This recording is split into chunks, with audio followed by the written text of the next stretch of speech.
노조위원장입니다. 미국 대통령 선거 소식 듣고 계시죠? 예, 저도 인터넷을 통해서 보고 있습니다. 그런데 참 코미디 같은 일이 벌어지고 있네요. 엊그제 3일날 대통령 선거가 있었죠. 그리고 개표도 지금 이틀째 진행이 되고 있습니다. 많이 진행이 된 것 같아요.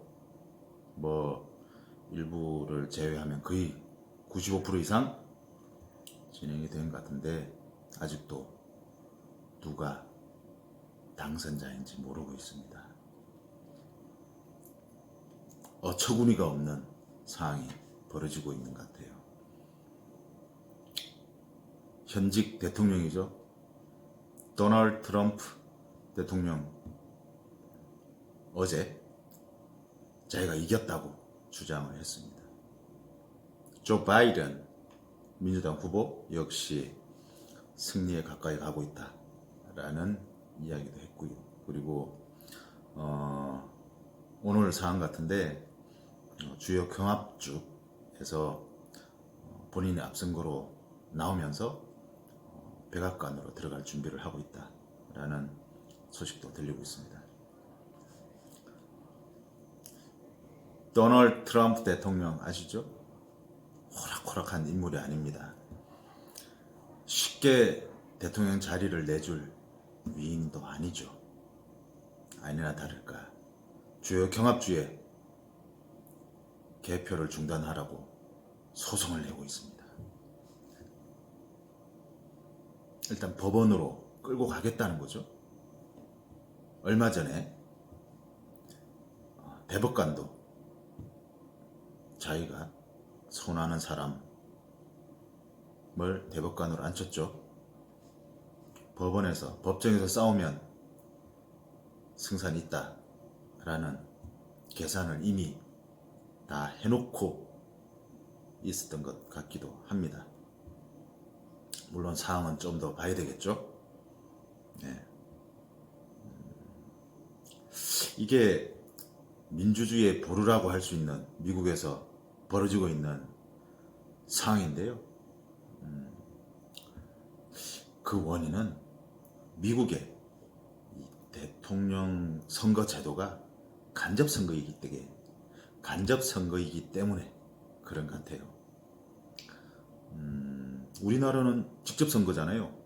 국민이 투표를 해서 가장 많은 표를 얻은 사람이 대통령이 되는 그런 직접 선거 제도인데 미국은 간접 선거 제도를 택하고 있어요. 미국 국민들이 자기가 선호하는 후보에 대해서 투표를 하지만 그 표가 직접적으로 그 당락에 영향을 미치는 게 아니고 미국에는 50개 주가 있죠.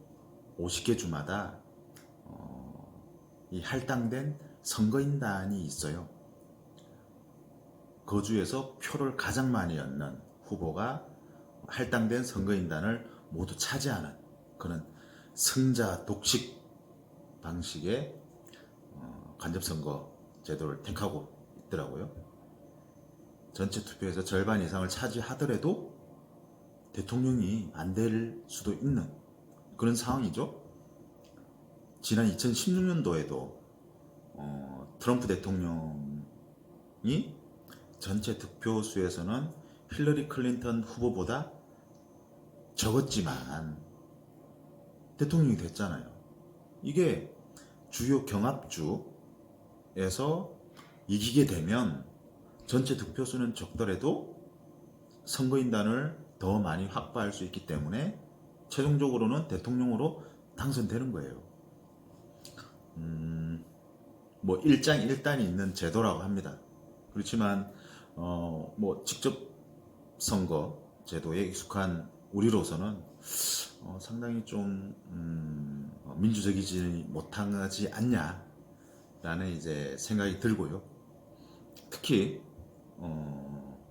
우리 노조법을 살펴보더라도 미국의 이런 간접선거 방식의 대통령 선거 제도는 우리 노조법에 비해서도 상당히 좀 낙후된 부분이 있지 않냐라고 생각이 듭니다.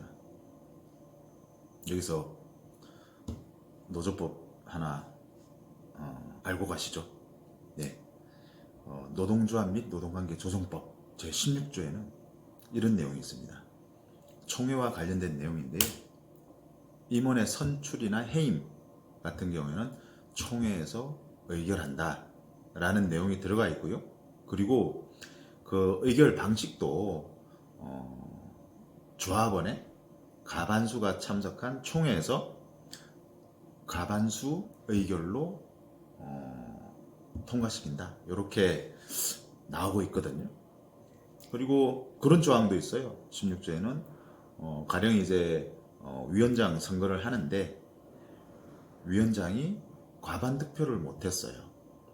후보가 여러 명 나왔고 뭐 30%, 20%, 10% 뭐 이런 식의 득표를 했다고. 그래서 그 과반이 넘는 득표자가 없을 경우에는 결선 투표를 할 수 있다라고 하고 있어요. 그러니까 결선 투표 조항을 두고 있는 거죠.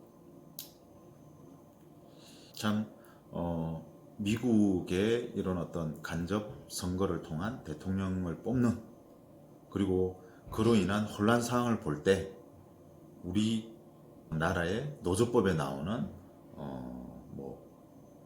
노조 간부 선출 방식은 상대적으로 좀 더 민주화되어 있지 않냐라는 생각이 들더군요. 노조에서 가장 중요한 요인이 뭔지 아시죠? 자주성 그리고 민주성입니다.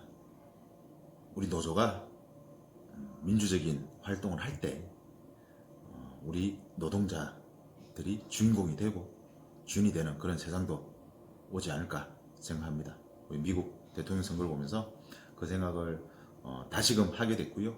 우리 그런 세상 만들기 위해서 같이 투쟁하시죠. 투쟁!